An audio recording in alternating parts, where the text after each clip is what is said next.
Salut à tous et bienvenue dans le garage. Alors c'est votre chef d'atelier. Désolé pour la voix où je parle un peu du nez. Faut dire merci à une nouvelle arrivante sur la chaîne qui est une collègue de travail. Coucou ma grande, tu te reconnaîtras, voilà. C'est grâce à elle, petit cadeau. Elle m'a fait ce petit cadeau, voilà, pour le week-end. Donc ma voix est un peu dégueulasse, je suis désolé, mais c'est les risques du métier. Allez, tout de suite un petit café et on va attaquer. Donc, par ce grand événement qui s'est produit ce week-end. À la vôtre.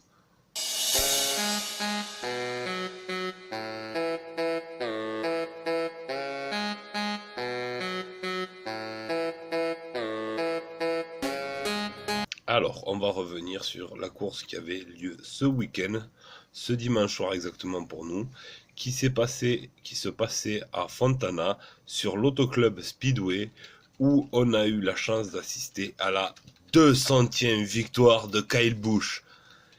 Ah, je sens que le débat va renaître là pour ceux qui aiment pas forcément Kyle Busch, mais 200 victoires.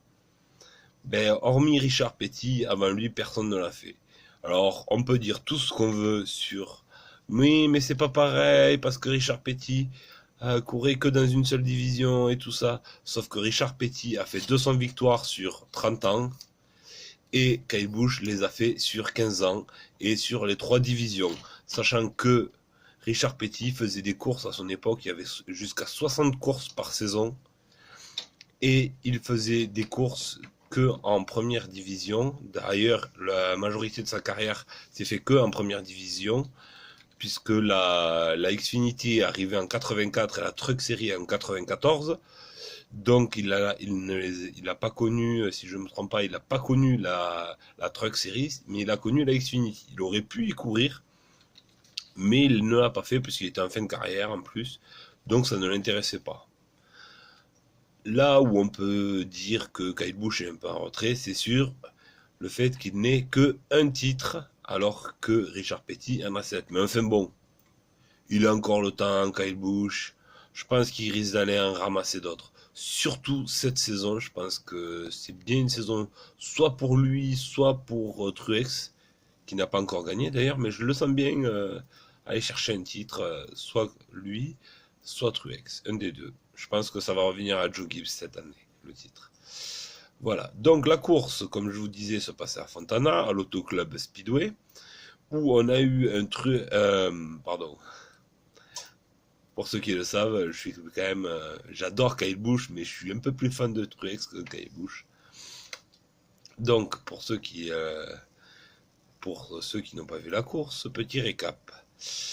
Kyle Busch part quatrième, Truex part loin parce que les qualifications se sont très mal passées. Il s'est fait bouchonner dans la deuxième série de qualification.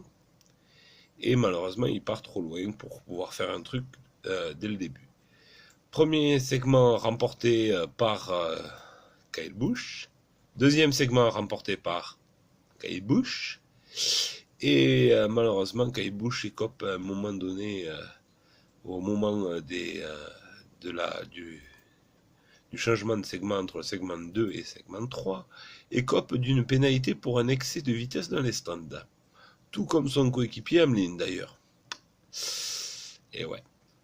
Bon, donc ils repartent à la queue du peloton, c'est-à-dire à la queue dernier dans le tour, c'est-à-dire ils repartent à la 24e et 23e place. Et il nous fait une remontée dantesque jusqu'à arriver 8e, mais à trop longue distance au niveau temps, un écart trop grand. Et on est dans la fenêtre de ravitaillement pour finir le dernier segment qui faisait 80 tours. Donc vu qu'on faisait un plein tous les 40 tours à peu près, l'autonomie était à peu près de 40 tours sur ce circuit, donc tout le monde commence à faire un ravitaillement. Tout le monde. Vous voyez arriver. Hein, sauf Kyle Busch qui reste sur piste, qui se retrouve premier au moment où sort le drapeau jaune. 2 tours après que tout le monde ait fait le ravitaillement. Et donc, que ce soit lui et Truex qui nous fait un coup, parce que Truex avait eu un accrochage suite à l'erreur de Stenhouse dans le premier segment. Et donc, il nous fait une remontée d'enfer, le Truex. Donc, Kyle Busch en profite pour faire son arrêt au stand, et les autres essayent de calquer sa stratégie sur lui. Donc, il repart premier, deuxième, enfin, il repart sur la première ligne.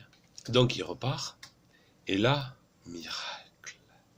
C'est que même si le départ, il se fait un peu malmener, il redescend à la 4e, 5e place en bataille avec son frère, sur les 5-6 premiers tours, mais après, il remonte. Et après, il y a une bataille entre les deux Ford de Logano et de Keselowski, deux coéquipiers qui se battent un peu, et qui permet à Kyle Busch de leur faire un dépassement d'anthologie à l'intérieur, complètement en aveugle, qui était génial. Et il reprend la tête, et alors là, il s'est envolé, et résultat, on a eu droit à notre 200e victoire. Ça y est, on l'a. Donc, tout se passe bien, il est en tête du championnat, il a 2 victoires d'affilée. Les 2 ont été validés, puisque vous le savez, maintenant, cette saison, les voitures sont inspectées dès la fin de la course.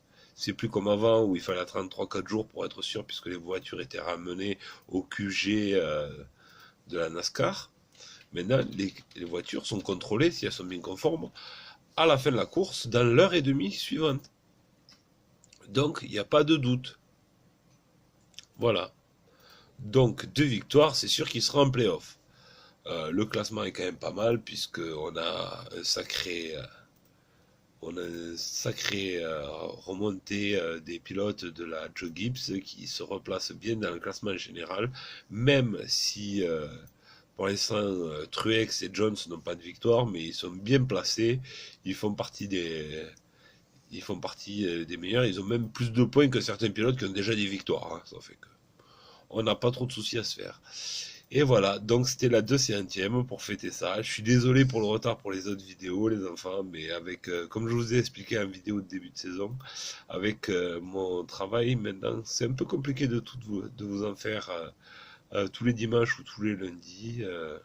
Même, vous voyez, vous avez bien vu sur la chaîne, même pour le SX, j'ai un peu de retard parce qu'il nous manque Atlanta et Daytona. Sachant que Atlanta, c'est parce que je n'ai pas encore pris le temps de faire la vidéo. Mais Daytona, c'est parce que je n'ai pas pu la voir puisqu'elle n'était pas diffusée en France, vu que c'est un diffuseur spécifique. Voilà. Donc, je vais pas tarder à la voir. Et il y a aussi une vidéo on va continuer nos aventures en camion sur Dakar 18. On va faire la 4e épreuve. Puisqu'on a repris la tête du classement, il faut en profiter. Il faut qu'on creuse l'écart avant d'attaquer sur des routes trop pourries avec la météo incertaine. Et ouais, vous voyez, je vous fais admirer un peu mon bonnet. Parce qu'on en change pour une fois. On attaque sur un nouveau bonnet pour la NASCAR. Donc, on se retrouve bientôt pour une prochaine vidéo. Pour les fans de NASCAR, pour toute la communauté francophone, tous les fans francophones de Kyle Busch, je vous salue. Merci les gars d'être présents. On se revoit bientôt pour Martinsville à 19h, à ne pas rater. Un short tracks, le premier de la saison, ça va faire plaisir. À bientôt.